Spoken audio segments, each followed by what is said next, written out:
one of the great tools available on the ISA site is the screenplay library. And this is challenging because this is what I think a lot of writers do is they read a great screenplay and they're like, I could do that. And then they go and they write a screenplay. And a huge accomplishment, by the way. You've written a screenplay. That's amazing. You should be incredibly proud of that. That doesn't necessarily mean that you've written an undeniable screenplay. I'm going to keep using that word because I think it's really important. And a lot of those screenplays that you're going to see on our library are undeniable. It's one thing to recognize great writing and to see or to observe great writing. There's another side to observing not so great writing.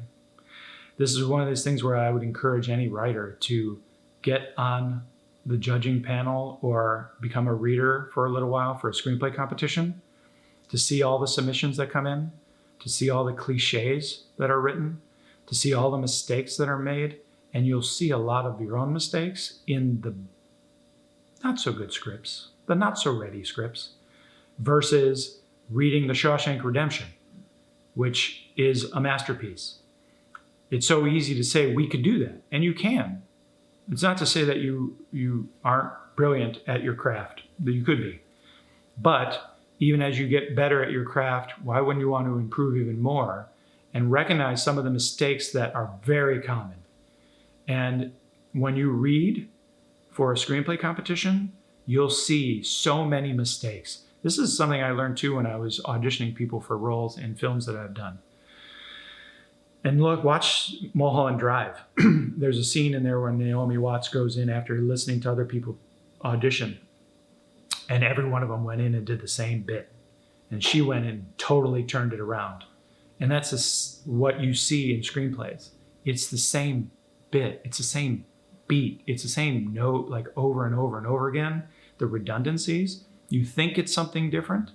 But we, who are on the other side of this professionally, and read through thousands of screenplays a year, see those redundancies, see the cliches, see all the mistakes, and we're screaming like, get some feedback. Damn it, get some feedback. Don't just read Fight Club, the screenplay. Our library is it's incredibly important that you dive into the masters, right? But you should also read some stuff and compare those, so you have some frame of reference for all the mistakes that we all make. This isn't exclusive to any new writer. It's something we all make all the way through our experience as even seasoned writers. Because I've mentioned this in another video, been out to how many movies with really incredible talent, and you're like, why did they do that way? The hook was so incredible. Why didn't they just follow through, get some notes? They could have just gotten notes from somebody outside of the bubble that would have said, this isn't working. There's some flaws in this character. There's some flaws in your rules of your story,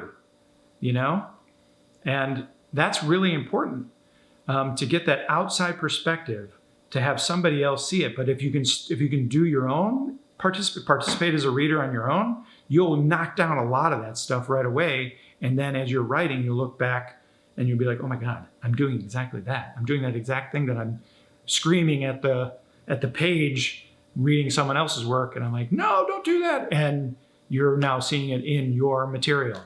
So I encourage every writer to read lots of great screenplays, getting onto the screenplay library and utilizing all the amazing the scripts that are on there, because that is going to be really valuable to you.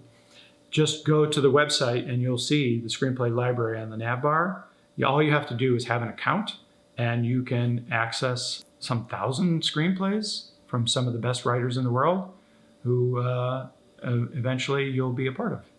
That'd be great.